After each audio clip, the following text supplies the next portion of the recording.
Hi friends, welcome to my channel. Today I am going to discuss regarding OET listening part C. Let's start. Previous കുറേ videos നമ്മൾ reading part സിയെ പറ്റിയായിരുന്നു ചെയ്തത്. അപ്പോൾ കുറേ request ഉണ്ടായിരുന്നു listening കൂടെ ചെയ്യുമോ എന്ന് ചോദിച്ചിട്ട്. അതുകൊണ്ട് ഞാൻ കരുതി ഇന്ന് നമുക്ക് ലിസണിങ് പാർട്ട് സി നോക്കാമെന്ന്.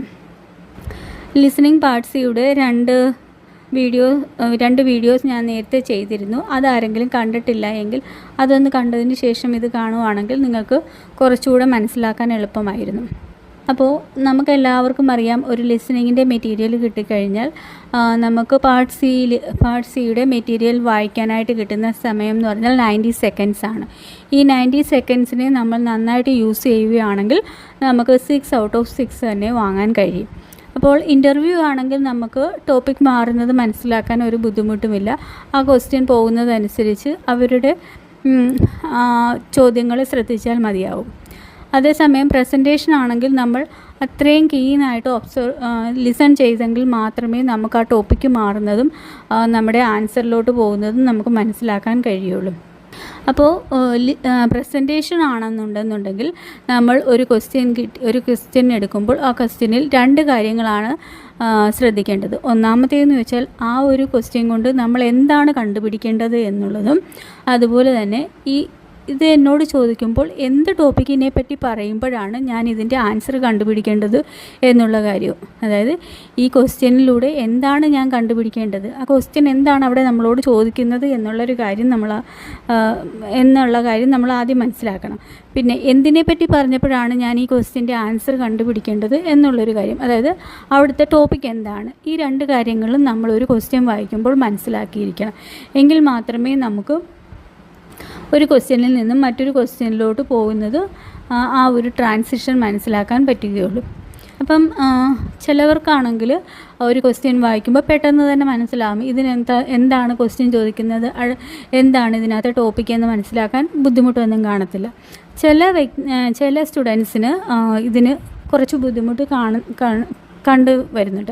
അപ്പം അവർക്ക് വേണ്ടിയിട്ട് ഞാൻ പറഞ്ഞ ഒരു ചെറിയ ഈസി ആയിട്ടുള്ളൊരു മെത്തേഡെന്ന് പറഞ്ഞാൽ, അതിപ്പം എല്ലാ ക്വസ്റ്റ്യനിലും ഒന്നും അങ്ങനെ കാണില്ല, എന്നാലും ഒട്ടുമിക്ക ഒരു 6 ക്വസ്റ്റ്യനൊക്കെ ഉണ്ടെങ്കിൽ ഒരു 3-4 എണ്ണത്തിലെങ്കിലും അങ്ങനെ നമുക്ക് ആ ടോപ്പിക്കിനെ മനസ്സിലാക്കാൻ കഴിയും.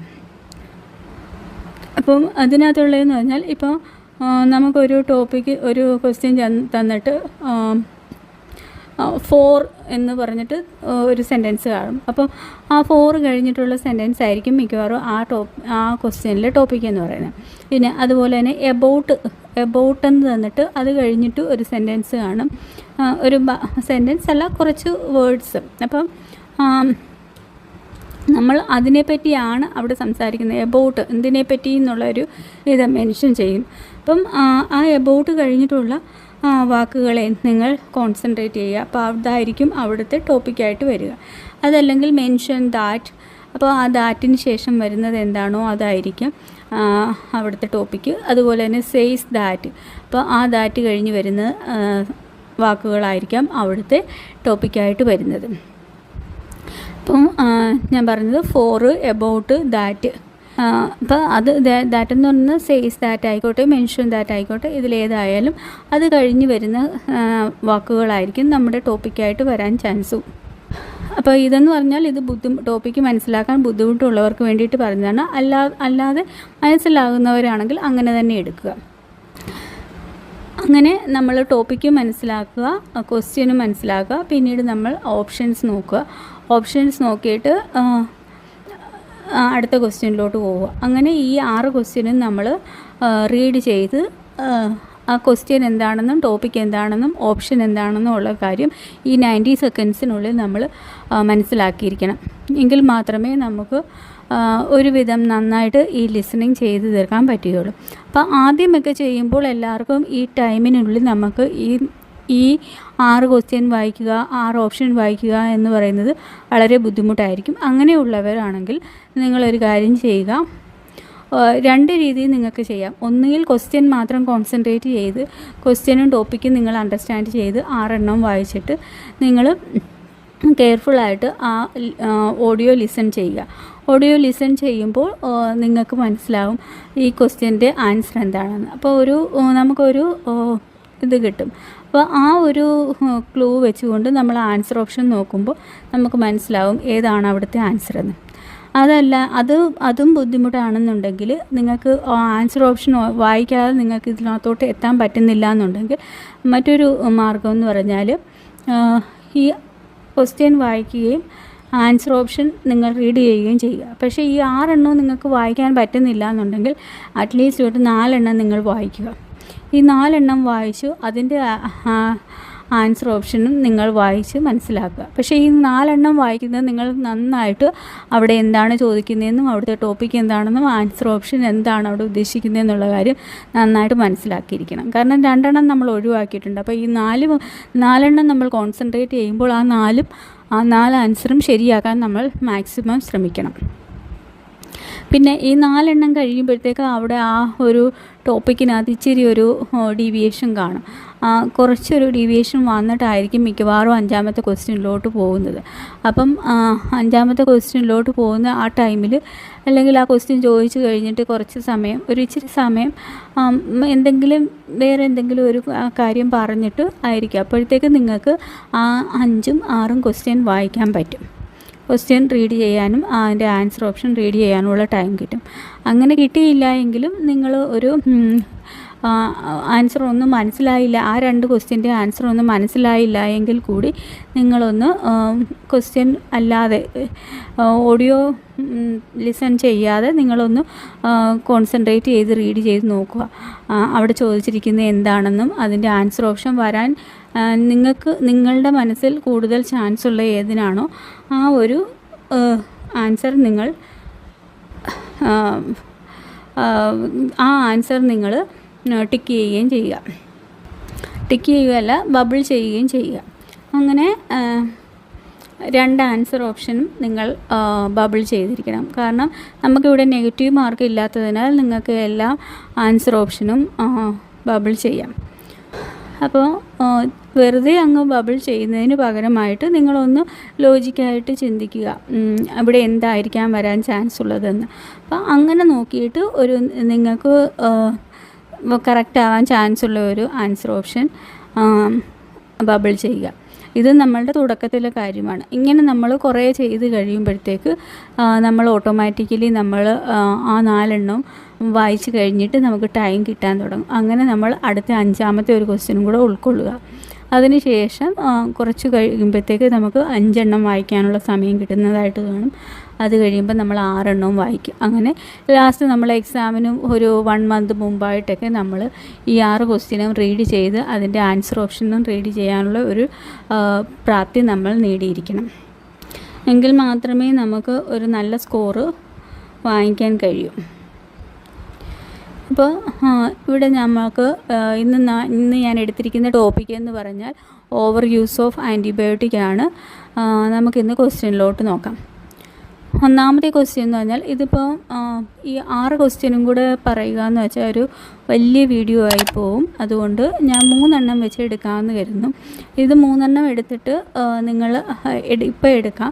നിങ്ങൾ ആവശ്യമുണ്ട് എന്നുണ്ടെങ്കിൽ എൻ്റെ വീഡിയോയുടെ അടിയിൽ കമൻറ്റ് ചെയ്താൽ മതി, ബാക്കിയും കൂടെ വേണം എന്നുണ്ടെങ്കിൽ. അല്ലെങ്കിൽ ഇത് വെച്ചിട്ട് ഇതേ സെയിം രീതി തന്നെയാണ് നമ്മുടെ ബാക്കിയുള്ള ക്വസ്റ്റ്യൻസിൽ യൂസ് ചെയ്യുന്നത്. അപ്പം നിങ്ങളുടെ ഇഷ്ടം പോലെ എങ്ങനെയാണ് വേണം എന്നുണ്ടെങ്കിൽ അങ്ങനെ ഞാൻ ഇടാം. അതല്ല എങ്കിൽ ഇത് മതിയെങ്കിൽ ഈ വീഡിയോ കണ്ട് നിങ്ങൾ ഇതേ രീതിയിൽ തന്നെ ബാക്കി 3 എണ്ണവും കൂടെ ചെയ്ത് നോക്കുക.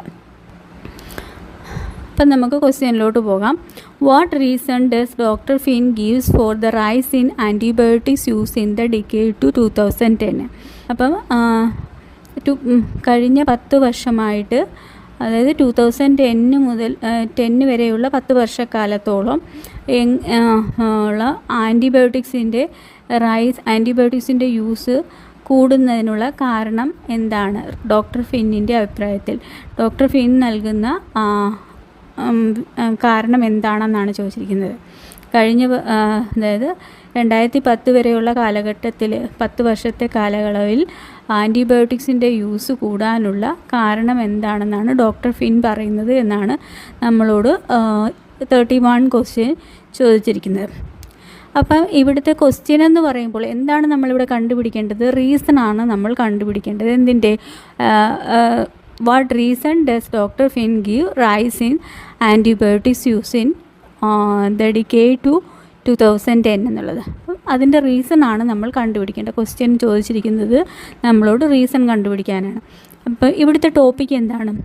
ഞാൻ നേരത്തെ പറഞ്ഞതുപോലെ ഫോർ, എബൌട്ട്, ദാറ്റ് ഇത് കഴിഞ്ഞ് വരുന്നതായിരിക്കും നമ്മുടെ ടോപ്പിക് എന്ന് പറഞ്ഞത്. അപ്പോൾ ഇവിടെ ഫോർ കഴിഞ്ഞിട്ട് എന്താണ്?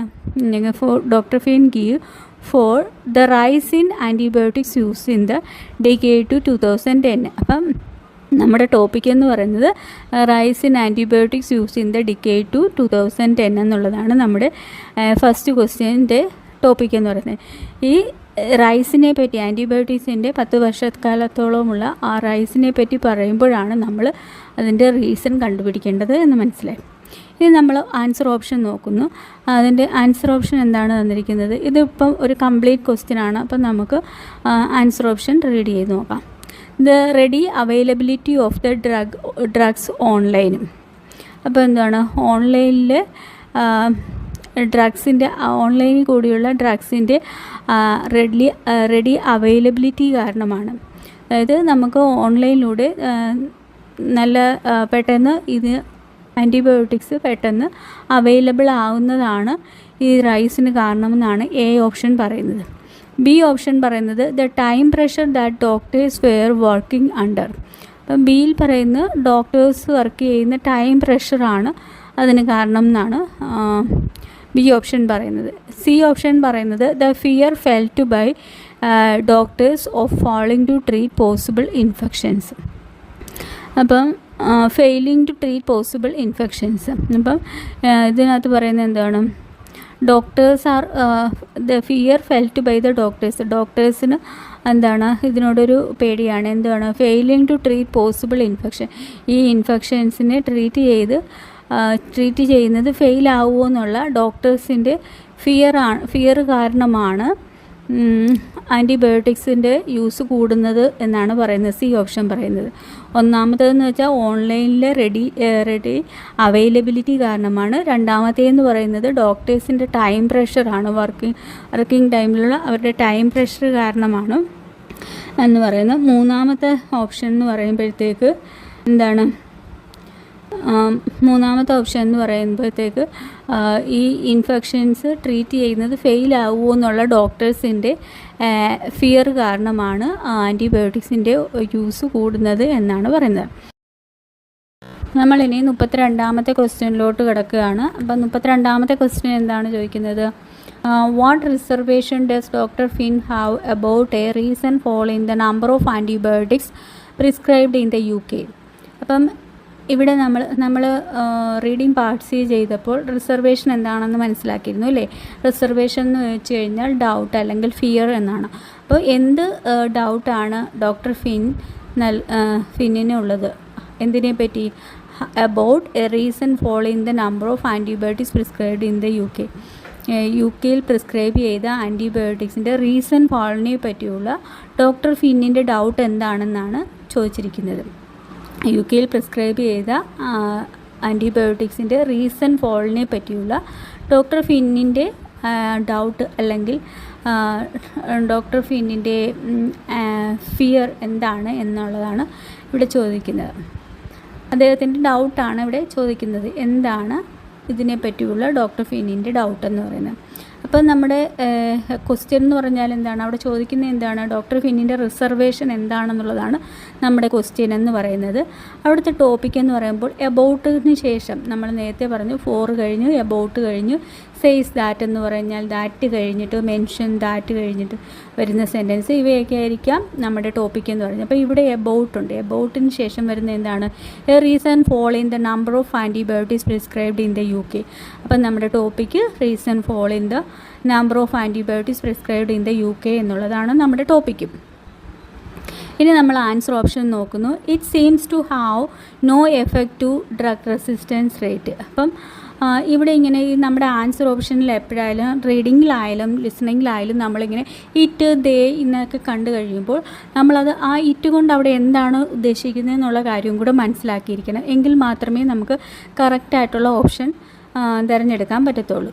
അപ്പം ഈ ഇറ്റ് എവിടെ നിന്നാണ് നമ്മൾ കണ്ടുപിടിക്കേണ്ടതെന്ന് ചോദിച്ചാൽ നമ്മുടെ ക്വസ്റ്റ്യൻ നോക്കുക. ആ ക്വസ്റ്റ്യനിൽ ഏതെങ്കിലും ഒരു വേർഡായിരിക്കും അവിടെ ഇറ്റ് കൊണ്ട് ഉദ്ദേശിക്കുന്നത്, അല്ലെ ഇറ്റ് അല്ലെങ്കിൽ ദേ കൊണ്ട് അവരവിടെ ഉദ്ദേശിക്കുന്നത്. അപ്പം നമ്മുടെ ഫസ്റ്റ് ഓപ്ഷനകത്ത് പറയുന്നത് it seems to have no effect on drug resistance rates. അപ്പം ഇറ്റ് എന്ന് പറയുന്നത് ഇവിടെ എന്താണ്? നമ്മുടെ ക്വസ്റ്റ്യനിലോട്ട് നോക്കുക. ക്വസ്റ്റ്യനിൽ നമ്മൾ സിംഗുലർ ആയിട്ടുള്ള എന്ത് കാര്യത്തെ പറ്റിയാണ് പറഞ്ഞേക്കുന്നത് നോക്കിയേ. അപ്പം എ റീസൺ ഫോൾ. അപ്പം അവിടുത്തെ ഇറ്റ് എന്നുകൊണ്ട് ഉള്ളതുകൊണ്ട് എന്താണ് ഉദ്ദേശിക്കുന്നത്? A reason fall. അപ്പോൾ റീസൺ ഫോള്, അപ്പം നമ്മൾ ആൻസർ ഓപ്ഷൻ നോക്കുക. Reason fall seems to have no effect on drug resistant rates. Reason ഫോളിൽ have no effect on the drug, അതിന് ഡ്രഗ് റെസിസ്റ്റൻസ് റേറ്റുമായിട്ട് റീസൺ ഫോളിന് യാതൊരുവിധ എഫക്റ്റും ഇല്ല എന്നാണ് എ ഓപ്ഷൻ പറഞ്ഞത്. അടുത്തത് it may be causing actual harm to certain patients. അപ്പം റീസൺ ഫോള് കാരണം എന്താണ്, ചില പേഷ്യൻസിന്, സർട്ടൻ പേഷ്യൻസ് ആണ്, ചില പേഷ്യൻസിന് ഹാം ഉണ്ടായേക്കാം. Causing actual harm to certain patients. May be എന്നാണ് പറഞ്ഞത്. അപ്പോൾ ഉണ്ടാകും എന്നല്ല, ഉണ്ടായേക്കാം എന്നാണ് പറഞ്ഞത്. റീസൺ ഫോള് മൂലം ചില പേഷ്യൻസിന് ആക്ച്വൽ ഹാം ഉണ്ടായേക്കാം എന്നാണ് ബി ഓപ്ഷൻ പറയുന്നത്. അതാണോ ഡോക്ടർ ഫിന്നിൻ്റെ റിസർവേഷൻ എന്ന് പറയുന്നത്? ഒന്നാമത്തേന്ന് പറഞ്ഞാൽ ഡ്രഗ് റെസിസ്റ്റൻസും റീസൺ ഫോളും തമ്മിൽ യാതൊരു എഫക്റ്റും ഇല്ല എന്നുള്ളതാണോ ഡോക്ടർ ഫിന്നിൻ്റെ റിസർവേഷൻ എന്ന് പറയുന്നത്? രണ്ടാമത്തേന്ന് പറയുമ്പോഴത്തേക്ക് ചോദിക്കുന്നത് reason fall may be causing actual harm to, അത് കാരണം എന്താണ്, ചില പേഷ്യൻസിന് ആക്ച്വൽ ഹാം ഉണ്ടായേക്കാം എന്നുള്ളതാണ് ഡോക്ടർ ഫിന്നിൻ്റെ റിസർവേഷൻ എന്നാണ് പറയുന്നത്. മൂന്നാമത്തെ ഓപ്ഷൻ എന്ന് പറഞ്ഞാൽ it does not reflect an even pattern of distribution. അപ്പം reason fall does not reflect an even pattern. Even pattern എന്ന് വെച്ചാൽ ഈക്വലായിട്ടുള്ള ഒരു ഡിസ്ട്രിബ്യൂഷൻ അല്ല ഉണ്ടാവുന്നത് എന്നുള്ളതാണ്. അത് റീസൺ ഫോള് റിഫ്ലക്റ്റ് ചെയ്യുന്നില്ല, ഈവൻ പാറ്റേൺ, ഒരു ഈക്വൽ ഡിസ്ട്രിബ്യൂഷൻ റിഫ്ലക്റ്റ് ചെയ്യുന്നില്ല എന്നുള്ളതാണ് ഡോക്ടർ ഫിന്നിൻ്റെ റിസർവേഷൻ എന്നുള്ളതാണ് സി ഓപ്ഷൻ പറയുന്നത്. ഒന്നാമത് പറഞ്ഞത് എ ഓപ്ഷനിൽ പറഞ്ഞത് no effect on drug resistance rate. Drug resistance റേറ്റും റീസൺ ഫോളും തമ്മിൽ യാതൊരുവിധ എഫക്റ്റും ഇല്ല എന്നാണ്. രണ്ടാമത്തേനകത്ത് പറയുന്നത് ചില പേഷ്യൻസിന് ആക്ച്വൽ ഹാം ഉണ്ടായേക്കാം, റീസൺ ഫോള് മൂലം ഇത് ചില പേഷ്യൻസിന് ആക്ച്വൽ ഹാം ഉണ്ടായേക്കാം എന്നുള്ളത്. മൂന്നാമത്തേന്ന് പറഞ്ഞാൽ reason fall does not reflect even pattern, ഒരേപോലെ അല്ല റീസൺ ഫോള് ഡിസ്ട്രിബ്യൂട്ട് ചെയ്തിരിക്കുന്നത് എന്നുള്ളത്, അങ്ങനെയാണ് റിഫ്ലക്റ്റ് ചെയ്യുന്നത് എന്നുള്ളതാണ് ഡോക്ടർ ഫിന്നിൻ്റെ റിസർവേഷൻ എന്നാണ് സി ഓപ്ഷൻ പറഞ്ഞത്. ഇനി നമുക്ക് 33ാമത്തെ ക്വസ്റ്റ്യൻ നോക്കാം. Doctor Finn criticise the recent news reports on completing antibiotics treatment because. അപ്പോൾ നമ്മുടെ ഒരു ക്വസ്റ്റ്യൻ എൻഡ് വിത്ത് ബിക്കോസ് എന്നാണെന്നുണ്ടെങ്കിൽ നമ്മൾ അവിടെ കണ്ടുപിടിക്കേണ്ടത് എന്താണ്? റീസൺ ആണ് കണ്ടുപിടിക്കേണ്ടത്, അല്ലേ? അപ്പോൾ ഇവിടെ എന്തിൻ്റെ റീസൺ ആണ് കണ്ടുപിടിക്കുന്നത്? Doctor Finn criticise the recent news reports on completing the antibiotics treatment. എന്തുകൊണ്ടാണ് ഡോക്ടർ ഫിന് recent news reports on completing antibiotics complete ചെയ്യുന്നതിനെ പറ്റിയുള്ള റീസെൻറ്റ് ന്യൂസ് റിപ്പോർട്ടിനെ ഡോക്ടർ ഫിൻ ക്രിട്ടിസൈസ് ചെയ്യുന്നത് എന്തുകൊണ്ടാണ് എന്നാണ് നമ്മളിവിടെ കണ്ടുപിടിക്കേണ്ടത്, അല്ലേ? എന്തുകൊണ്ടാണ് ഡോക്ടർ ഫിൻ, അതിൻ്റെ റീസൺ ഡോക്ടർ ഫിൻ ക്രിട്ടിസൈസ് ചെയ്യുന്നത് എന്തിനെ? Recent news reports on antibiotics complete ചെയ്യുന്നതിനെ പറ്റിയുള്ള ന്യൂസ് റിപ്പോർട്ടിനെ പറ്റി ഡോക്ടർ ഫിൻ ക്രിട്ടിസൈസ് ചെയ്യുന്നതിൻ്റെ റീസണാണ് നമ്മൾ കണ്ടുപിടിക്കേണ്ടത്. അപ്പം ഇവിടെ റീസൺ ആണ് കണ്ടുപിടിക്കേണ്ടത്. നമ്മുടെ ക്വസ്റ്റ്യൻ എന്താണ്? റീസണാണ്, ക്രിട്ടിസൈസ് ചെയ്യുന്നതിൻ്റെ റീസണാണ് നമ്മൾ കണ്ടുപിടിക്കേണ്ടത്. ഇനി ടോപ്പിക് എന്താണ്? ഇവിടെ നമുക്ക് ഫോറോ എബോട്ടോ ദാറ്റോ ഒന്നും തന്നെ ഇല്ല. അപ്പം നമ്മൾ ക്വസ്റ്റ്യൻ വായിച്ച് നോക്കുക, അതിൽ നിന്ന് നമുക്ക് കിട്ടും. എന്തിനെയാണ് ക്രിട്ടിസൈസ് ചെയ്യുന്നത്? Recent news reports on completing antibiotic treatment. അപ്പോൾ അതാണ് നമ്മുടെ ടോപ്പിക് എന്ന് പറയുന്നത്. Recent news reports on completing antibiotic treatment എന്നുള്ളതാണ് നമ്മുടെ ടോപ്പിക് എന്ന് പറയുന്നത്. ഇനി നമ്മൾ ആൻസർ ഓപ്ഷൻ നോക്കുക. They are based on the inaccurate evidence. മുമ്പേ പറഞ്ഞത് വെച്ചാണെങ്കിൽ നിങ്ങൾക്ക് ഇവിടെ ക്വസ്റ്റ്യനിൽ നിന്ന് മനസ്സിലാക്കാൻ പറ്റുമോ എന്ന് നോക്കുക. ഈ ദേ എന്നുള്ളത് കൊണ്ട് എന്താണ് ഇവിടെ ഉദ്ദേശിക്കുന്നത്? നമ്മൾ റെഫറൻസ് ക്വസ്റ്റ്യൻസ് റീഡിങ് ചെയ്തിട്ടുണ്ടായിരുന്നു അല്ലേ? അപ്പോൾ അവിടെ നമ്മൾ പറഞ്ഞിരുന്നു അവിടെ തരുന്ന സിംഗുലറായിട്ടുള്ള സബ്ജക്റ്റ് ആയിരിക്കും നമ്മൾ ഇറ്റ് എന്ന് പറയുമ്പോഴത്തേക്ക്, ദേ ഒക്കെ വരുമ്പോഴത്തേക്ക് അത് പ്ലൂറലായിരിക്കും എന്നുള്ളത്. അതുപോലെ നമ്മളിപ്പോൾ ഇവിടെ കണ്ടുപിടിക്കേണ്ടത് എവിടെ നിന്നാണ്? നമ്മുടെ ക്വസ്റ്റ്യനിൽ നിന്നാണ് ഈ ദേ എന്നുള്ളത് കണ്ടുപിടിക്കേണ്ടത്. അപ്പം ദേ എന്ന് പറയുമ്പോൾ ഈ ക്വസ്റ്റ്യനിൽ നമ്മൾ നോക്കുക എന്താണ് അവിടെ ക്വസ്റ്റ്യനിൽ നമുക്ക് പ്ലൂറലായിട്ട് തന്നിരിക്കുന്നതെന്ന് നോക്കുക. അപ്പോൾ നമുക്ക് മനസ്സിലായി ന്യൂസ് റിപ്പോർട്ട്സ് ആണ് അല്ലേ? റീസെൻറ്റ് ന്യൂസ് റിപ്പോർട്ട്സ് എന്നുള്ളതാണ് ദേ എന്നുകൊണ്ട് ഉദ്ദേശിക്കുന്നത്. അപ്പം ഇവിടെ ഇതൊരു ഇൻകംപ്ലീറ്റ് ക്വസ്റ്റ്യൻ ആയതുകൊണ്ട് നമ്മൾ ആ ക്വസ്റ്റ്യനോട് ചേർത്ത് തന്നെ ആൻസർ ഓപ്ഷൻ റീഡ് ചെയ്യുക, എങ്കിലേ നമുക്കൊരു പൂർണ്ണമായിട്ടും അത് മനസ്സിലാക്കാൻ പറ്റുകയുള്ളൂ. അപ്പം doctor Finn criticise the recent news reports on completing antibiotic treatment because they are based on inaccurate evidence. എന്ന് പറയുമ്പോൾ recent news reports are based on the inaccurate evidence. Inaccurate എവിഡൻസിനെ ബേസ് ചെയ്താണ് ഈ ന്യൂസ് റിപ്പോർട്ട് എന്നുള്ളത്, recent ആയിട്ടുള്ള news report എന്നുള്ളത് കൊണ്ടാണ് doctor Finn അതിനെ ക്രിട്ടിസൈസ് ചെയ്യുന്നത് എന്നാണ് എ ഓപ്ഷൻ പറയുന്നത്. ബി ഓപ്ഷൻ എന്താണ് പറയുന്നത്? Doctor Finn criticise the recent news reports on completing antibiotic treatment because they are likely to leave readers confused. ഇപ്പോൾ റീസെൻറ്റ് ന്യൂസ് റിപ്പോർട്ട്സ് എന്ന് പറയുന്നത് likely to leave readers confused, റീഡേഴ്സിനെ confused ചെയ്തേക്കാം എന്നുള്ളത് കൊണ്ടാണ് ഡോക്ടർ ഫിൻ ഇതിനെ ക്രിട്ടിസൈസ് ചെയ്യുന്നതെന്നാണ് ബിയിൽ പറയുന്നത്. സി ഓപ്ഷൻ നോക്കുക. Dr. Finn criticized the recent news reports on completing antibiotic treatment because they failed to differentiate between the infections. അപ്പോൾ recent news reports fail to differentiate between the infections. അതിൻ്റെ infection differentiate between the ഇൻഫെക്ഷൻസിനെ differentiate ചെയ്യാൻ ഫെയിലായി എന്നുള്ളത് കൊണ്ടാണ് doctor ഫിന്നനെ criticise ചെയ്യുന്നത് എന്നാണ് പറയുന്നത്.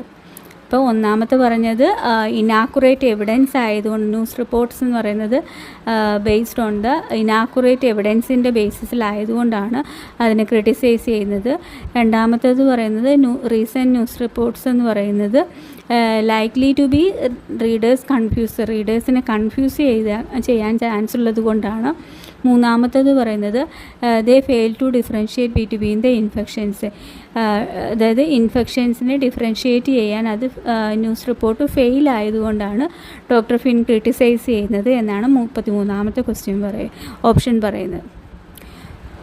അപ്പം ഇങ്ങനെയാണ് നമ്മൾ ഒരു പ്രസൻറ്റേഷൻ കിട്ടിക്കഴിഞ്ഞാൽ ക്വസ്റ്റ്യനെ നോക്കുന്നതും ടോപ്പിക്കിനെ മനസ്സിലാക്കുന്നതും ഓപ്ഷൻസ് എടുക്കുന്നത്. ഇതിന് ശേഷം ഇങ്ങനെ തന്നെ നമ്മൾ ഇതേ മെത്തേഡിൽ തന്നെ നിങ്ങൾക്ക് 6 ക്വസ്റ്റ്യനും ചെയ്യാവുന്നതാണ്. അപ്പം ഇവിടെ ഇപ്പം ഞാൻ സമയക്കുറവല്ല, നമ്മുടെ ഈ വീഡിയോ ഭയങ്കര ലെന്തി ആയി പോകും. അപ്പം അത് ഭയങ്കര ബുദ്ധിമുട്ടാണ്. അതിനാലാണ് ഞാനിപ്പം 3 ക്വസ്റ്റ്യനായിട്ട് ചെയ്യുന്നത്. വേണം എന്നുണ്ടെങ്കിൽ പറഞ്ഞാൽ ബാക്കിയും കൂടെ ഞാൻ അടുത്ത് തന്നെ ചെയ്യാം. അപ്പം ഇനിയിപ്പോൾ നിങ്ങൾക്ക് മനസ്സിലായി 3 ക്വസ്റ്റ്യനിൽ എന്താണ് ചോദിക്കുന്നത്, അവിടുത്തെ ടോപ്പിക് എന്താണ്, ആൻസർ ഓപ്ഷൻസ് എന്താണ് എന്നുള്ളത് നിങ്ങൾ മനസ്സിലായി. അപ്പം നിങ്ങൾ കുറച്ച് ടൈം എടുത്തിട്ട് ഞാൻ ഈ ഒരു ഓഡിയോ ഇട്ട് തരാം. അപ്പോൾ ആ ഓഡിയോ ഒന്നുകൂടെ നിങ്ങൾക്ക് വേണമെങ്കിൽ ഇതൊന്നുകൂടെ ഈ ക്വസ്റ്റ്യനും ആൻസർ ഓപ്ഷനും നിങ്ങൾ ഒന്നുകൂടെ വായിച്ച് ഒന്ന് മനസ്സിലാക്കിയതിന് ശേഷം നിങ്ങൾ ഈ ഓഡിയോ ഒന്ന് കേൾക്കുക. ഓഡിയോ കേട്ടിട്ട് ആൻസർ ചെയ്യാൻ ശ്രമിക്കുക. അതിനുശേഷം ഞാൻ എങ്ങനെയാണ് ഈ ആൻസറിലോട്ട് എത്തിയതെന്നും കൂടി പറഞ്ഞു തരാം. Part C. In this part of the test, you'll hear 2 different extracts. In each extract, you'll hear health professionals talking about aspects of their work. For questions 31 to 42, choose the answer A, B, or C, which fits best according to what you hear. Complete your answers as you listen. Now look at Extract 1. Extract 1. Questions 31 to 36. You hear a microbiologist called Dr. Jane Finn giving a presentation about the overuse of antibiotics. You now have 90 seconds to read questions 31 to 36.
My name's Dr. Jane Finn and I'm a microbiologist.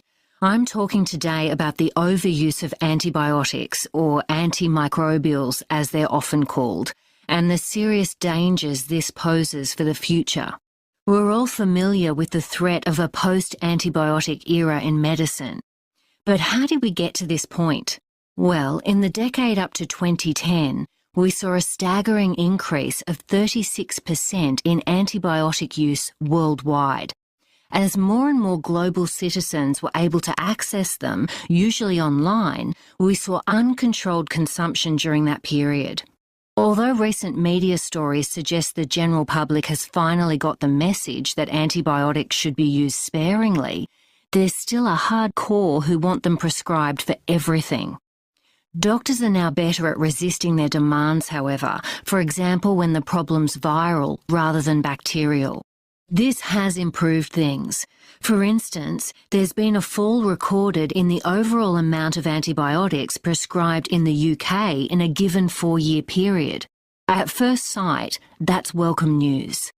The data shows that this decrease hasn't had a negative impact on patients with common infections like pneumonia, but we simply don't know yet if it's made any impression on rates of antibiotic resistance. Other data shows that GPs have reduced the amount of antibiotics they prescribe by 13% over this period. Dentists have also reduced their prescriptions by an impressive 20%, but the figure for hospitals is much lower. So it's not an equally distributed decrease, so the picture's more complicated than it may at first appear. Something else complicating the picture is a widely reported medical research paper published recently. This suggested that short courses of antibiotics work just as well to treat most bugs as the traditional longer courses of a week or so. Those conducting trials suggested that there's insufficient data to prove that short courses encourage antibiotic resistance, and argued that it's using antibiotics for longer than necessary which increases this risk. The newspapers ran away with the story, however, and sent out mixed messages by suggesting it was okay for patients to stop treatment once they started feeling better. So I'd urge caution. After all, an improvement in symptoms doesn't mean that the underlying problem has been resolved. Also, we can't recommend widespread change on the basis of one article in a medical journal. In any case, as the original authors were careful to stress, the suggestions aren't appropriate for all bacteria-based illnesses, and TB was the example. നിങ്ങൾ audio കേൾക്കുകയും അതിൻ്റെ ആൻസറിലോട്ട് എത്തുകയും ചെയ്ത് കാണുമെന്ന് ഞാൻ വിശ്വസിക്കുന്നു. നമുക്ക് നോക്കാം എങ്ങനെയാണ് ആൻസറിലോട്ട് എത്തിയതെന്നുള്ളത്. അപ്പോൾ 31ാമത്തെ ക്വസ്റ്റ്യൻ എന്താണ് ചോദിച്ചിരുന്നത്? റൈസ് ഇൻ ആൻറ്റിബയോട്ടിക്സിൻ്റെ യൂസ് കൂടിയതിനെ പറ്റി കഴിഞ്ഞ 10 വർഷക്കാലത്തോളമുള്ള ആൻറ്റിബയോട്ടിക്സിൻ്റെ യൂസ് കൂടുന്നതിനെ പറ്റി ഡോക്ടർ ഫിൻ നൽകുന്ന റീസൺ എന്താണെന്നാണ് ചോദിച്ചത് അല്ലേ. അപ്പം നമ്മുടെ ഓഡിയോയിലകത്തൊക്കെ അവിടെ പറയുന്നുണ്ട് എന്താണ്, antibiotics use world wide as more and more global citizens were able to access them, usually online. We saw uncontrolled consumption during that period. അപ്പം അവിടെ നിന്നാണ് നമ്മുടെ ആൻസറിലോട്ട് എത്തുന്നത്. ആൻസർ എന്താണ്? നമ്മുടെ ആൻസർ ഓപ്ഷൻ എന്ന് പറഞ്ഞാൽ എ ആണ്. അവിടെ ready availability of the drug online അവിടെ പറയുന്നില്ലേ, more and more global citizens were able to access them usually online. അതായത് ഒരുപാട് ആളുകൾക്ക് ഇത് ഈ ആൻറ്റിബയോട്ടിക്സ് ഓൺലൈൻ വഴി ആക്സസ് ചെയ്യാൻ പറ്റാൻ തുടങ്ങി. അതാണ് എന്താണ് ഈ ആൻറ്റിബയോട്ടിക്സിൻ്റെ യൂസ് കൂടാനുള്ള കാരണം എന്നാണ് ഡോക്ടർ ഫിൻ പറയുന്നത്. നമ്മുടെ ആൻസർ ഓപ്ഷൻ എന്ന് പറഞ്ഞാൽ എ ആണ്. പിന്നെ ബി എന്ന് പറയുന്നത് time pressure that doctors were working under. അവിടെ നമ്മുടെ ഡോക്ടേഴ്സിൻ്റെ ടൈം പ്രഷറിനെ പറ്റി ഒന്നും തന്നെ പറയുന്നില്ല. അപ്പം നമുക്ക് ബി ഓപ്ഷൻ എലിമിനേറ്റ് ചെയ്യാം. സി ഓപ്ഷൻ എന്താണ് വന്നത്? Fear felt by doctors failing to treat possible infections. ഇപ്പം ഡോക്ടേഴ്സ് ഡോക്ടേഴ്സ് ഈ ഇൻഫെക്ഷൻ ട്രീറ്റ് ചെയ്യാൻ ഫെയിൽ ആവുമോ എന്നുള്ള ഫിയർ കാരണമാണ് ആൻറ്റിബയോട്ടിക്സിൻ്റെ യൂസ് കൂടിയത് എന്ന് അവിടെ പറയുന്നുണ്ടോ? അങ്ങനെ അവിടെ പറയുന്നില്ല അല്ലേ. നമ്മുടെ ഡോക്ടേഴ്സിൻ്റെ ഫിയർ കാരണമാണ് ഇൻഫെക്ഷൻസ് ട്രീറ്റ് ചെയ്യാനുള്ള ഫിയർ കാരണമാണ് ആൻറ്റിബയോട്ടിക്സിൻ്റെ യൂസ് കൂടിയതെന്ന് അവിടെ പറയുന്നില്ല. അപ്പം നമ്മുടെ ആൻസർ ഓപ്ഷൻ എന്ന് പറഞ്ഞാൽ എ ആണ്. അടുത്തത് നമ്മൾ 32ാമത്തെ ക്വസ്റ്റ്യൻ നോക്കുന്നു. 32ാമത്തെ ക്വസ്റ്റ്യനകത്ത് എന്താണ്? What reservation does doctor Finn have about a reason fall in the number of antibiotics prescribed in the U കെയിൽ പ്രിസ്ക്രൈബ് ചെയ്ത ആൻറ്റിബയോട്ടിക്സിൻ്റെ റീസൺ ഫോളിനെ പറ്റിയുള്ള ഡോക്ടർ ഫിന്നിൻ്റെ റിസർവേഷൻ എന്താണെന്നാണ് ചോദിച്ചിരിക്കുന്നത്. അപ്പം റീസൺ ഫോളാണ് നമ്മുടെ ടോപ്പിക് എന്ന് പറയുന്നത് അല്ലേ. Reason fall. അപ്പം നമ്മുടെ ടോപ്പിക്കിലോട്ട് എങ്ങനെയാണ് കടന്നതെന്ന് ഈ ഓഡിയോയിൽ നിന്ന് മനസ്സിലാക്കാം. Although the recent media stories suggest that. അപ്പോൾ recent media stories suggest that എന്ന് പറയുന്നത് എന്ന് നമുക്ക് മനസ്സിലായി. എന്താണ് നമ്മുടെ ടോപ്പിക്ക് 32ാമത്തേലോട്ടായി എന്നുള്ളത്. Story suggest that the general public has finally got the message that antibiotics should be used sparingly. There is A still hardcore who want dum prescribed for everything. അപ്പോൾ ഇവിടെ പറയുന്നത് എന്തുവാണ്? ഇപ്പം ജനറൽ പബ്ലിക്കിനെയൊക്കെ മനസ്സിലായി നമ്മൾ കുറച്ച് മാത്രമേ ആൻറ്റിബയോട്ടിക്സ് യൂസ് ചെയ്യാവുള്ളൂ എന്നുള്ളൊരു കാര്യം ജനറൽ പബ്ലിക്കിന് മനസ്സിലായി. വെറുതെ ആവശ്യമുള്ള കാര്യങ്ങൾക്ക് മാത്രമേ നമ്മൾ ആൻറ്റിബയോട്ടിക്സ് എടുക്കാവുള്ളൂ എന്നുള്ള കാര്യം ജനറൽ പബ്ലിക്കിന് മനസ്സിലായി എന്ന് പറയുന്നത്. Doctors are now better resisting their demands however. For example when the problems viral rather than bacterial. അപ്പോൾ ഇവിടെ പറയുന്നത് ഡോക്ടേഴ്സും അവരുടെ ഇതൊക്കെ ഇമ്പ്രൂവ് ആയിട്ടുണ്ട്. എങ്ങനെയാണ് അവരിപ്പം റെസിസ്റ്റ് ചെയ്യാൻ പേഷ്യൻസ് ആൻറ്റിബയോട്ടിക്സ് ചോദിക്കുമ്പോഴത്തേക്ക് ആവശ്യമില്ലാതെ ആൻറ്റിബയോട്ടിക്സ് പ്രിസ്ക്രൈബ് ചെയ്യുന്നത് റെസിസ്റ്റ് ചെയ്യാനും ഡോക്ടേഴ്സ് ഇപ്പോൾ ഏബിളായി എന്നാണ് പറയുന്നത്. Doctors are now better resisting. ഇപ്പം ബെറ്റർ ആയി എന്നാണ്, better at resisting their demands. ഈ പേഷ്യൻസിൻ്റെ ഡിമാൻഡ്സിനെയൊക്കെ റെസിസ്റ്റ് ചെയ്യാൻ ഡോക്ടേഴ്സ് ബെറ്റർ ആയി എന്നാണ് പറയുന്നത്. അതായത് വൈറൽ ഇൻഫെക്ഷൻസിനൊക്കെ അവർ ആൻറ്റിബയോട്ടിക്സ് ചോദിക്കുമ്പോൾ അങ്ങനെയല്ല, ബാക്ടീരിയലിനാണ് നമ്മൾ ആൻറ്റിബയോട്ടിക്സ് കൊടുക്കുന്നത് എന്നൊക്കെ പറഞ്ഞ് അവർ റെസിസ്റ്റ് ചെയ്യാൻ ബെറ്ററായി, അങ്ങനെയുള്ള കാര്യങ്ങളൊക്കെ പറയാനും ഡോക്ടേഴ്സ് ബെറ്ററായി എന്നാണ് പിന്നെ പറയുന്നത്. Bacterial, this has improved things. For instance, there has been a fall recorded in the overall amount of antibiotics prescribed in the UK. അങ്ങനെ ഒരു എന്താണ് യു കെയിൽ പ്രിസ്ക്രൈബ് ചെയ്യുന്ന ആൻറ്റിബയോട്ടിക്സിന് ഒരു ഫോൾ ഉണ്ടായി എന്നാണ് പറയുന്നത്. First sight that welcome news. The data shows that. ഒരു ആദ്യത്തെ ഡേറ്റ പറയുന്നതെന്ന് പറഞ്ഞാൽ decrease has not had a negative impact on the patients with common infections like pneumonia, but we simply don't know yet if it's made any impressions on the rates of antibiotics resistance. Other data shows that the GPs have reduced the amount of antibiotics they prescribed by 13%. അപ്പോൾ another data എന്താണ് പറയുന്നത്? GPs antibiotics prescribe ചെയ്യുന്നത് GP have reduced the amount of antibiotics prescribe ചെയ്യുന്നതിൻ്റെ amount കുറച്ച് 13% ആക്കിയിട്ടുണ്ട് over this period. And dentists have also reduced their prescriptions by an impressive 20%. GPs 13% reduce ചെയ്തപ്പോൾ dentist 20% reduce, ഒരു impressive amount reduce ചെയ്തു. But the figure for the hospital is much lower. പക്ഷേ ഹോസ്പിറ്റലിലെ figure എന്ന് പറയുന്നത് വളരെ കുറവാണ്, അതിൽ കുറവാണ്. So it's not an equally distributed disease. So the picture's more complicated than it may at first. അപ്പം പറയുന്നത് GPs 13% കുറച്ചു, ഡെന്റിസ്റ്റ് ആണെങ്കിൽ 20% കുറച്ചു. ഹോസ്പിറ്റലിലെ മൊത്തത്തിലെ എണ്ണവും കുറയുന്നുണ്ട്. ആൻറ്റിബയോട്ടിക്സിൻ്റെ പ്രിസ്ക്രിപ്ഷൻ്റെ അളവ് കുറയുന്നുണ്ട്. പക്ഷേ ഇതെന്ന് പറയുന്നത് so it's not an equally distributed decrease. ഇതൊരു ഈക്വലി ഡിസ്ട്രിബ്യൂട്ടഡ് ആയിട്ടല്ല, പലരും പല രീതിയിലാണ് കുറച്ചിരിക്കുന്നത്. So the picture is more complicated than it may at first. അപ്പോൾ ഇതുകൊണ്ട് ഈ പിക്ചർ എന്ന് പറയുന്നത് ഒരുപാട് കോംപ്ലിക്കേറ്റഡ് ആവുകയാണ് നമ്മൾ ഫസ്റ്റ് വിചാരിച്ചതിനേക്കാളിലും എന്നാണ് പറയുന്നത്. അപ്പം ഇവിടെ നിന്നാണ് നമ്മുടെ so it's not an equally distributed decrease എന്ന് പറയുന്ന അടുത്ത് നിന്നാണ് നമ്മുടെ ആൻസർ വരുന്നത്.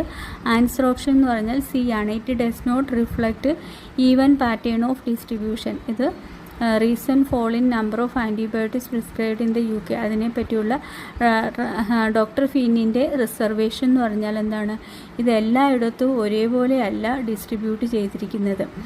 ആൻറ്റിബയോട്ടിക്സിൻ്റെ പ്രിസ്ക്രിപ്ഷൻ്റെ അളവ് കുറച്ചിരിക്കുന്നത്, റെഡ്യൂസ് ചെയ്തിരിക്കുന്നു പറഞ്ഞാൽ GPs ഇത്ര കുറച്ചു, ഡെന്റിസ്റ്റ് ഇത്ര കുറച്ചു, ഹോസ്പിറ്റലാകെ ഇത്രയൊക്കെയാണ്. അപ്പം ഒരു ഈക്വലി ഡിസ്ട്രിബ്യൂട്ടഡ് അല്ല എന്നുള്ളതാണ് ഡോക്ടർ ഫിന്നിൻ്റെ റിസർവേഷൻ എന്ന് പറയുന്നത്. അപ്പം നമ്മുടെ ആൻസർ എന്ന് പറഞ്ഞാൽ എന്താണ്, സി ഓപ്ഷനാണ് നമ്മുടെ ആൻസർ എന്ന് പറയുന്നത്. പിന്നെ എ ഓപ്ഷൻ എന്താണ്, schemes have no effect on drug resistance rate. Drug resistance റേറ്റിൽ ഒരു എഫക്റ്റും ഇല്ല എന്നവർ പറഞ്ഞിട്ടില്ല അല്ലേ. അപ്പം നമ്മുടെ ആൻസർ ഓപ്ഷൻ എ നമുക്ക് എലിമിനേറ്റ് ചെയ്യാം. അപ്പം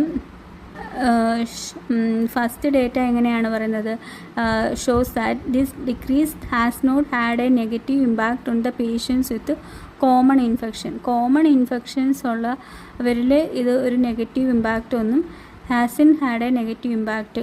പിന്നെ കോമൺ ഇൻഫെക്ഷൻസ് ഉള്ളവരിൽ ലൈക്ക് ന്യൂമോണിയ പോലെയുള്ള കോമൺ ഇൻഫെക്ഷൻസ് ഉള്ളവരിൽ ഇത് വലിയ എഫക്റ്റ് ഒന്നും ഉണ്ടാക്കിയില്ല എന്നാണ് പറയുന്നത്. അല്ലാതെ no effect on the drug resistance rate, അതായത് എന്താണ് റീസെൻറ്റ് ഫോൾ മൂലം ഡ്രഗ് റെസിസ്റ്റൻസ് റേറ്റിൽ ഒരു എഫക്റ്റും ഉണ്ടായില്ല എന്നല്ല പറഞ്ഞത് അല്ലേ.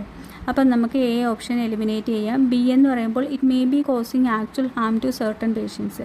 അങ്ങനെ ഒരു ഓപ്ഷൻ ഇവിടെ നമ്മുടെ ഓഡിയോയിൽ പറയുന്നതേ ഇല്ല. അപ്പം നമുക്ക് ബിയും എലിമിനേറ്റ് ചെയ്യാം. നമ്മുടെ ആൻസർ ഓപ്ഷൻ എന്ന് പറഞ്ഞാൽ സി ആണ്. ഇനി നമുക്ക് 33ാമത്തെ ക്വസ്റ്റ്യൻ നോക്കാം. 33ാമത്തെ ക്വസ്റ്റ്യൻ എന്ന് പറയുമ്പോൾ doctor Finn criticise the recent news reports on completing the antibiotics treatment because. ഇപ്പം ഇവിടെ എന്താണ് പറഞ്ഞിരിക്കുന്നത്, recent news reports on completing antibiotics. Antibiotics complete ചെയ്യുന്നതിനെ പറ്റിയുള്ള ഒരു റീസെൻറ്റ് ന്യൂസ് റിപ്പോർട്ടിനെ ഡോക്ടർ ഫിൻ ക്രിട്ടിസൈസ് ചെയ്യുന്നതിൻ്റെ റീസൺ എന്താണെന്നാണ് ചോദിച്ചിരിക്കുന്നത് അല്ലേ. അപ്പം നമുക്കിവിടെ ടോപ്പിക്ക് 33ാമത്തെ ക്വസ്റ്റ്യനിലോട്ട് മാറി എന്നറിയാൻ വേണ്ടിയിട്ട് ഇവിടെ ഓഡിയോയിൽ എങ്ങനെയാണ് പറയുന്നത് എന്ന് നോക്കാം. ഓഡിയോയിൽ ഇങ്ങനെയാണ് പറയുന്നത്, something else complicating the picture is A widely reported medical research paper. അപ്പം റീസെൻറ്റ് ന്യൂസ് റിപ്പോർട്ട്സ് എന്നുള്ളതിന് ഇവിടെ പറയുന്നത് എന്താണ്, something else complicating the picture is A widely reported medical research paper published recently. അപ്പോൾ ഒരു റീസെൻറ്റ് പേപ്പർ റിസർച്ച് പബ്ലിഷ് ചെയ്തു റീസെൻ്റായിട്ട്. അതിനകത്ത് എന്താണ് സജസ്റ്റ് ചെയ്യുന്നത്, short courses of antibiotics work just as well to treat most bugs as the traditional longer courses of a week or so. അപ്പം ഒരു recent report publish ചെയ്തിട്ടുണ്ട്. ആ റിപ്പോർട്ട് സജസ്റ്റ് ചെയ്യുന്നതെന്ന് പറഞ്ഞാൽ ഒരു short course of antibiotics work ചെയ്യുന്നു കഴിഞ്ഞാൽ traditional long course of ആൻറ്റിബയോട്ടിക്സിനെ പോലെയാണ്. അതായത് ട്രഡീഷണൽ ലോങ്ങർ കോഴ്സ് എന്ന് പറയുമ്പോൾ ഒരാഴ്ചയോ അതിൽ കൂടുതലോ യൂസ് ചെയ്യുന്ന ആൻറ്റിബയോട്ടിക്സിനെ പോലെ തന്നെയാണ് ഒരു ഷോർട്ട് കോഴ്സ് ഓഫ് ആൻറ്റിബയോട്ടിക്സും വർക്ക് ചെയ്യുന്നത്. രണ്ടിൻ്റെയും എഫക്റ്റ് ഒന്നാണെന്ന രീതിയിലാണ് ആ ഒരു മെഡിക്കൽ റിപ്പോർട്ട് പബ്ലിഷ് ചെയ്തത്. those conduct course of to treat most bugs the traditional longer course of a week or so. Those conducting trials suggested that there is insufficient data to prove that short course encourage the antibiotic resistance. എന്നിട്ട് അവർ പറയുകയാണ് എന്താണ്, ഈ short course of antibiotic resistance ഉണ്ടാക്കുന്നു എന്നുള്ളതിനൊരു evidence ഒന്നുമില്ല. അവർ പറഞ്ഞത് short course of ആൻറ്റിബയോട്ടിക്സും ലോങ് കോഴ്സ് ഓഫ് ആൻറ്റിബയോട്ടിക്സിൻ്റെയും എഫക്റ്റ് ഒന്ന് തന്നെയാണ് എന്നാണ് അവർ ഒരു റിപ്പോർട്ട് പബ്ലിഷ് ചെയ്തത്. എന്നിട്ട് പറഞ്ഞത് ഷോർട്ട് കോഴ്സ് ഓഫ് ആൻറ്റിബയോട്ടിക്സ് മൂലം ആൻറ്റിബയോട്ടിക്സ് റെസിസ്റ്റൻ്റ് ഉണ്ടാകുന്നു എന്നുള്ളതിന് യാതൊരുവിധ തെളിവുകളും ഇല്ല എന്നാണ് പറഞ്ഞത്. and insufficient data to prove that short course encourage the antibiotic resistance, and argued that it's using antibiotics for longer than necessary which increases the risk. എന്ന് വെച്ചാൽ ലോങ്, അതായത് നമുക്ക് ആവശ്യത്തിലുള്ള അധികമായിട്ട് അതായത് ഒരാഴ്ചയിൽ കൂടുതലൊക്കെ നമ്മൾ ആവശ്യത്തിലധികമായിട്ട് longer course of antibiotics use ചെയ്യുന്നത് മൂലം നമ്മുടെ ആൻറ്റിബയോട്ടിക്സ് റെസിസ്റ്റൻസ് ഉണ്ടാക്കാനുള്ള റിസ്ക് കൂടുകയും ചെയ്യുന്നു. ഷോർട്ട് കോഴ്സ് മൂലം ആൻറ്റിബയോട്ടിക് റെസിസ്റ്റൻറ്റ് ഉണ്ടാക്കുന്നു എന്നതിനൊരു തെളിവുമില്ല. അതുപോലെ തന്നെ longer course of antibiotic resistance അതിനുള്ള ഒരു റിസ്ക് കൂട്ടുന്നു എന്ന് റിപ്പോർട്ട് പറഞ്ഞു. Longer than necessary which increases the risk. The newspaper ran away with the story, however, and sent out mixed message by suggesting it was okay for patients to stop treatment once they started feeling better. അപ്പം ഇങ്ങനെ ഒരു ഇത് പറഞ്ഞപ്പോഴത്തേക്ക്, അങ്ങനെ ഒരു report വന്നപ്പോഴത്തേക്ക് ഈ ഒരു news paper ഒരു റിസർച്ച് നടത്തി. ആ റിസർച്ച് നടത്തിയവരിങ്ങനെ ഒന്ന് പറഞ്ഞു. അപ്പോൾ അവർ പറഞ്ഞപ്പോഴത്തേക്ക് ഒരു ന്യൂസ് പേപ്പേഴ്സ് പെട്ടെന്ന് തന്നെ അതങ്ങ് പബ്ലിഷ് ചെയ്ത് എന്താണ്, ഇങ്ങനെ short course of antibiotics longer course of ആൻറ്റിബയോട്ടിക്സിൻ്റെ സെയിം എഫക്റ്റാണ് shorter course of antibiotics resistance ഉണ്ടാക്കുന്നു എന്നുള്ളതിന് തെളിവില്ല. എന്നാൽ ലോങ്ങർ കോഴ്സ് ഓഫ് ആൻറ്റിബയോട്ടിക്സ് ആണെങ്കിൽ ആൻറ്റിബയോട്ടിക് റെസിസ്റ്റൻസിനുള്ള റിസ്ക് കൂടുതലാക്കുന്നു എന്നുള്ള കാര്യം ഇങ്ങനെ ഒരു മെസ്സേജ് ന്യൂസ് പേപ്പർ പബ്ലിഷ് ചെയ്തു. Send out for longer than necessary which increases the risk. The newspaper ran away with the story, however, and sent out mixed message by suggesting it was okay for patients to stop treatment once they started feeling better. അപ്പോൾ ഇങ്ങനെ ഈ ഒരു message കിട്ടിയപ്പോഴത്തേക്ക്, news പേപ്പറിലൂടെ ഇങ്ങനെ ഒരു message കിട്ടിയപ്പോഴത്തേക്ക് patients എന്തായി, ഒരു short course of antibiotics ആണെങ്കിൽ തന്നെയും അവരുടെ ആൻറ്റിബയോട്ടിക്സ് അവർക്കൊരു ചെറിയ രീതിയിലൊരു ആശ്വാസം തോന്നിയപ്പോൾ തന്നെ അവർ എന്താണ്, ആ ആൻറ്റിബയോട്ടിക്സിൻ്റെ ട്രീറ്റ്മെൻറ്റ് അവരങ്ങ് നിർത്താൻ തുടങ്ങി. Stop treatment once they started feeling better. അവർക്കൊരു ബെറ്ററായിട്ടൊരു ഫീൽ ചെയ്യാൻ തുടങ്ങിയപ്പോഴേ അവർ ആൻറ്റിബയോട്ടിക്സ് സ്റ്റോപ്പ് ചെയ്തു. So I would say caution, after all, an improvement in symptoms does not mean that the underlying problem has been resolved. അപ്പോൾ ഇവർ പറയുന്നത് എന്താണ്, ഇങ്ങനെ ഒരു ഒരു ഇമ്പ്രൂവ്മെൻറ്റ് സിംറ്റംസിനകത്ത് ഇമ്പ്രൂവ്മെൻറ്റ് കണ്ട് എന്നുള്ളതിനർത്ഥം underline problem has been resolved എന്നല്ല. അതായത് സിംറ്റത്തിൽ ഇമ്പ്രൂവ്മെൻ്റ് ഉണ്ടായി എന്ന് പറഞ്ഞ് ആ അസുഖം മാറി എന്നുള്ളതല്ല എന്നാണ് അവർ പറയുന്നത്. We can't recommend widespread changes on the basis of one article in a medical journal. അതുപോലെ തന്നെ നമുക്ക് എന്താണ്, ഒരു ആർട്ടിക്കിളിൽ പറഞ്ഞു എന്നുള്ളത് കരുതിയിട്ട് നമുക്കിതൊരു വൈഡ് സ്പ്രെഡായിട്ടുള്ള ഒരു മെസ്സേജ് എടുക്കാനും പറ്റത്തില്ല. Journal in any case as the original authors were careful to stress. അപ്പോൾ ഇങ്ങനെ വന്നപ്പോഴത്തേക്ക് എന്താണ്, ഈ ഒറിജിനൽ ഓതേഴ്സ് എന്ന് പറയുമ്പോൾ ആരാണ്, ഈ സ്റ്റഡി നടത്തിയവർ എന്താണ്, stresses the suggestions are inappropriate for all bacteria based illness and TB was the example. അപ്പോൾ അവർ പറയുന്നത്, ഒറിജിനൽ ഓതേഴ്സ് പറയുന്നത് നിങ്ങൾ കെയർഫുൾ ആയിരിക്കണം. അതുപോലെ തന്നെ ഈ ഒരു ആർട്ടിക്കിളിൽ നിന്നുള്ള റിപ്പോർട്ട് അനുസരിച്ചിട്ട് നമുക്കത് പറയാൻ പറ്റത്തില്ല. അതുപോലെ തന്നെ എല്ലാ ബാക്ടീരിയയ്ക്കും ഇങ്ങനെയാണെന്ന് പറയുന്നില്ല അവർ. ഫോർ എക്സാമ്പിൾ TB, ഒരു ഷോർട്ട് കോഴ്സ് ഇതിനകത്ത് ഇത്രയേ ഉള്ളൂ പറയുന്നത്. ഷോർട്ട് കോഴ്സ് കൊണ്ട് നമുക്ക് എന്താണ്, ഷോർട്ട് കോഴ്സ് കൊണ്ട് ആൻറ്റിബയോട്ടിക് റെസിസ്റ്റൻസ് ഉണ്ടാക്കുന്നു എന്നുള്ളതിനുള്ള ഒരു തെളിവില്ല. അതേസമയം ഷോർട്ട് കോഴ്സും ലോങ് കോഴ്സും തമ്മിലുള്ള എഫക്റ്റ് ഒന്ന് തന്നെയാണെന്നാണ് ഈ സ്റ്റഡി അവർ റിസർച്ച് നടത്തിയപ്പോൾ കണ്ടുപിടിച്ചത്. അത് അങ്ങനെ ഒരു കാര്യം വന്നപ്പോഴത്തേക്ക് ഈ ന്യൂസ് റിപ്പോർട്ട് പെട്ടെന്ന് തന്നെ അത് പബ്ലിഷ് ചെയ്തു. ന്യൂസ് റിപ്പോർട്ട് പബ്ലിഷ് ചെയ്തപ്പോഴത്തേക്ക് ആൾക്കാർക്ക് ഈ ഒരുപാട് ആൻറ്റിബയോട്ടിക്സ് എടുക്കാനുള്ള ഒരു പേടിയായി. അവരപ്പോഴത്തേക്ക് സിംറ്റംസ് റിലീവ് ആവാൻ തുടങ്ങിയപ്പോഴത്തേക്ക് ആ ആൻറ്റിബയോട്ടിക്സ് അങ്ങ് സ്റ്റോപ്പ് ചെയ്തു. അപ്പോൾ ആൻറ്റിബയോട്ടിക്സ് സ്റ്റോപ്പ് ചെയ്തു എന്ന് പറയുമ്പോഴത്തേക്ക് അതിനർത്ഥം ആ ഒരു ഡിസീസ് കംപ്ലീറ്റ്ലി ക്യൂർ ആയി എന്നില്ലല്ലോ, ക്യൂർ ആവുന്നില്ല. അപ്പോൾ അവർ ആ ഒരു ഡിസീസ് കംപ്ലീറ്റ്ലി ക്യൂർ ആവുന്നതിന് മുമ്പ് തന്നെ ആൻറ്റിബയോട്ടിക്സ് സ്റ്റോപ്പ് ചെയ്തു. അങ്ങനെ ഒരു മിക്സ്ഡ് മെസ്സേജാണ് ഈ ഒരു ന്യൂസ് പേപ്പർ പബ്ലിക്കിന് കൊടുത്തത്.